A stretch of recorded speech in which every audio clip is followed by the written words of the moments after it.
আগামী সোমবারে ভুয়ো শিক্ষক নিয়োগ নিয়ে নতুন করে গুরুত্বপূর্ণ আপডেট উঠে আসতে চলেছে। রাজ্যে কতজন ভুয়ো শিক্ষক নিয়োগ করা হয়েছে সেই নিয়ে যে তালিকা, সেই তালিকা নিয়ে কলকাতা হাইকোর্টের একটি মামলা চলবে। সেই দিনকে কি আপডেট উঠে আসছে ভিডিওতে বিস্তারিত আলোচনা করা হবে।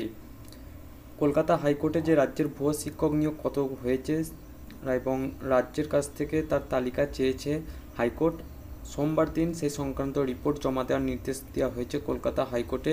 বিচারপতি বিশ্বজিৎ বসু, যখন বিশ্বজিৎ বসু এই কেসটিকে দেখছিলেন ভুয়ো শিক্ষক নিয়োগ নিয়ে, সিআইডির উপর ভরসা রাখা হয়েছিল যে সিআইডি হয়তো ভুয়োদের নিয়োগ সম্পর্কিত বিভিন্ন তথ্য দিতে পারবে, সেখানে কতগুলি নিয়োগ হয়েছে এবং প্রার্থীদের নাম সহ আরও যে গুরুত্বপূর্ণ ডিটেলসগুলো আছে সেগুলো দেওয়ার যে দায়িত্ব ভার ছিল ইডির উপর। তাই সিআইডির উপর ভরসা তিনি এই মুহূর্তে করতে পারছেন না।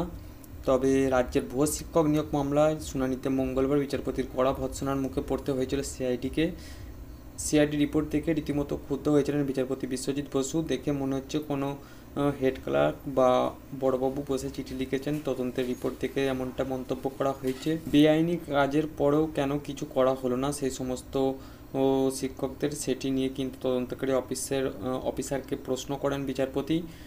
ভুয়ো শিক্ষক নিয়োগ কাণ্ডে অভিযুক্তদের বিরুদ্ধে কী পদক্ষেপ করা হয়েছে তা নিয়ে সিআইডির সিটকে তা জানাতে নির্দেশ দিয়েছেন বিচারপতি বসু।